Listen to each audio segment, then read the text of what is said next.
GST में बहुत सारे बदलाव हुए हैं और ये जो नोटिफिकेशन आया है जीएसटी नोटिफिकेशन नंबर 94/2020, इसमें आपको हम आज चर्चा करेंगे कि बहुत सारे जो जीएसटी में चेंजेज हुए हैं वो इसमें है। इसमें एक नया रूल आया है, रूल 86B, उसकी भी चर्चा हम इसी नोटिफिकेशन में करेंगे, जो कि बहुत ही इम्पोर्टेंट नोटिफिकेशन है हमारे लिए। तो चलिए हम चर्चा करते हैं। सबसे पहले अब आप स्क्रीन पे देख रहे हैं, मैंने ओपन कर रखा है नोटिफिकेशन नंबर 94/2020, जिसमें अगर हम चर्चा करें सबसे पहले तो रजिस्ट्रेशन की। रजिस्ट्रेशन में अगर आप आधार ऑथेंटिकेशन करते हो आधार नंबर से, तो वो अब बायोमेट्रिक बेस पे होगा।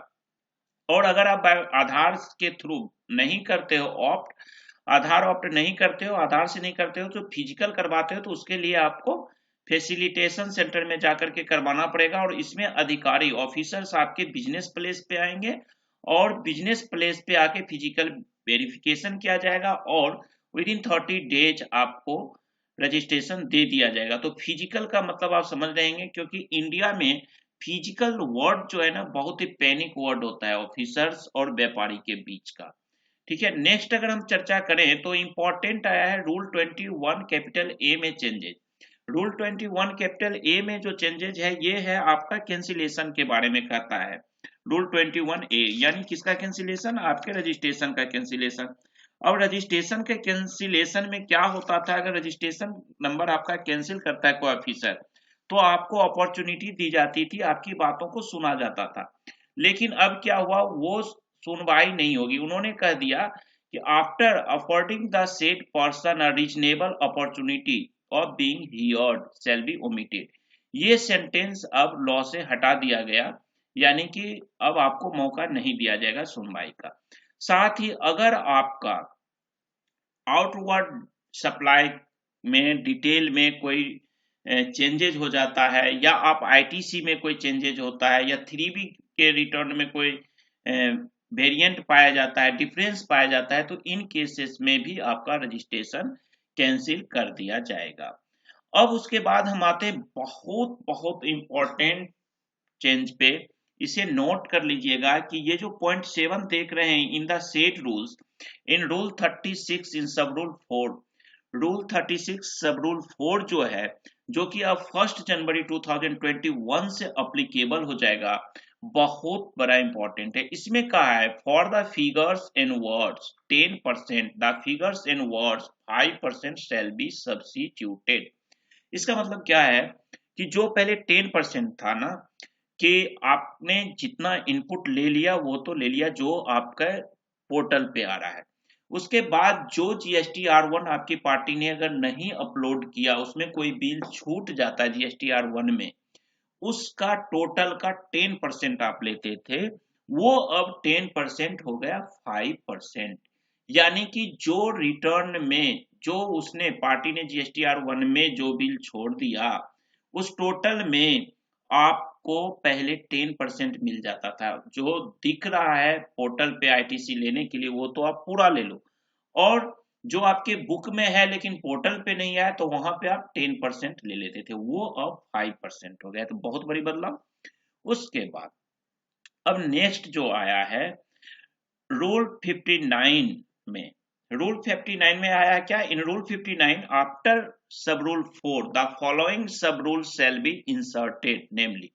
अब रूल 59 सब रूल 4 के बाद अब एक रूल आया है, रूल 59 सब रूल 5 आया है। इसमें कहता a registered person shall not allowed, ध्यान से समझिएगा, ये बहुत इंपॉर्टेंट, ये 2-3 पॉइंट अभी है, कि रजिस्टर्ड पर्सन अलाउ नहीं किया जाएगा आउटवर्ड सप्लाई यानी कि GSTR1 if he has not furnished the return in form GSTR3B for preceding 2 months. अगर आप मंथली रिटर्न फाइल करते हो और आपने क्या किया, पिछले 2 महीने का GSTR3B फाइल नहीं किए हो, तो अगले महीने का GSTR1 फाइल नहीं कर सकते हो।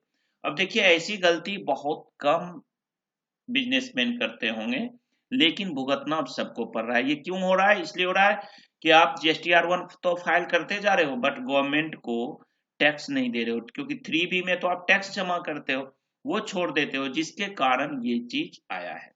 नेक्स्ट अगर हम देखें, इसी में कहता है कि अगर क्वार्टर वाले लोग हैं, ये तो आपका मंथली था, और अगर क्वार्टर वाले लोग हैं, उन्होंने अगर पिछले टैक्स पीरियड का, पिछले क्वार्टर का 3B नहीं फाइल किया, तो भी उनको GSTR1 फाइल नहीं किया जाएगा।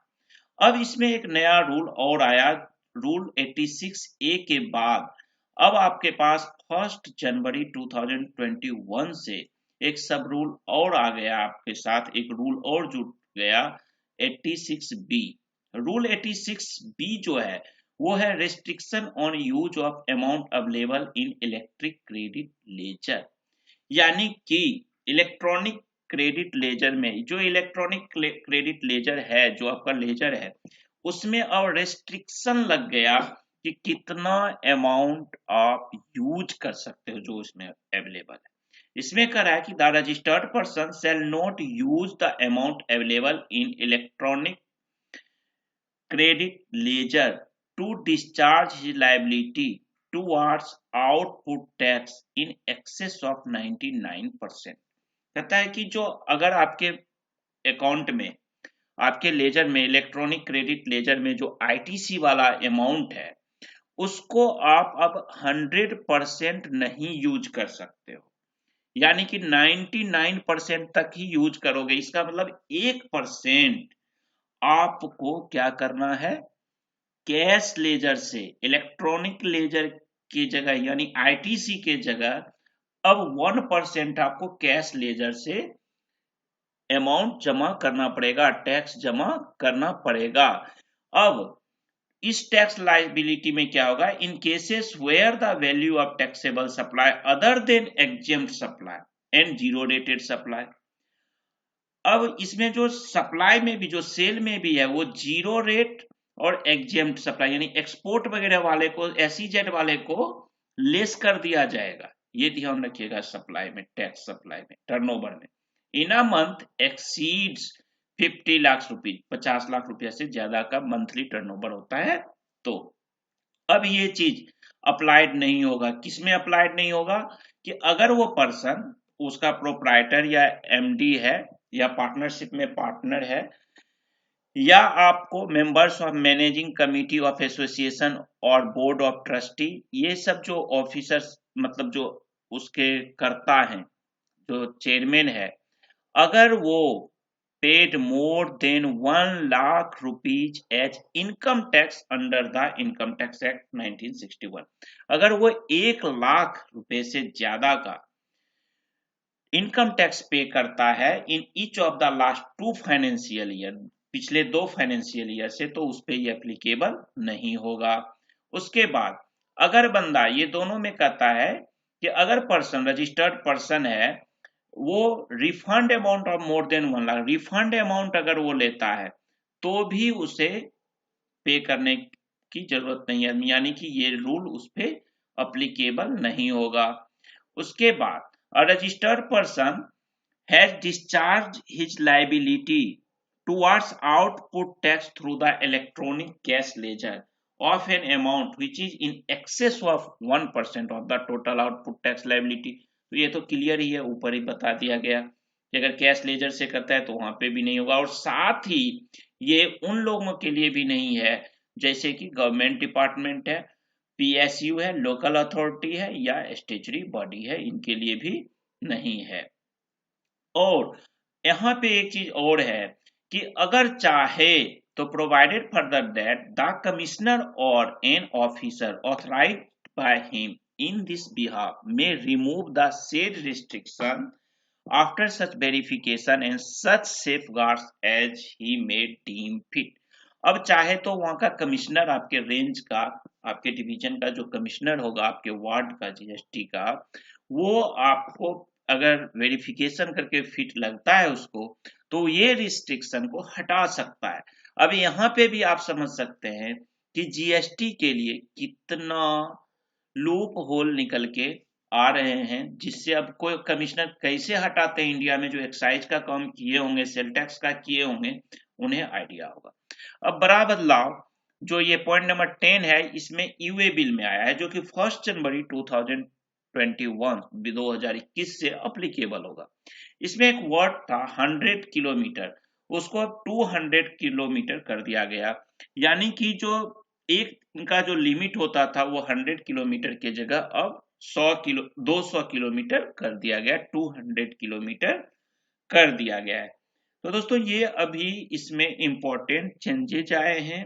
अगर फिर भी कोई क्वेरी हो तो आप हमें पूछ सकते हैं, टाइम मिलते ही आपको मैं रिप्लाई कर दूंगा। तो इस वीडियो को हम यहाँ खत्म करते हैं। इंपॉर्टेंट है जिसमें सबसे ज्यादा बड़ा इंपॉर्टेंट का आपने देखा जो ये है 1% का आपको जो पेमेंट करना है कैश लेजर से इलेक्ट्रॉनिक लेजर के बदले।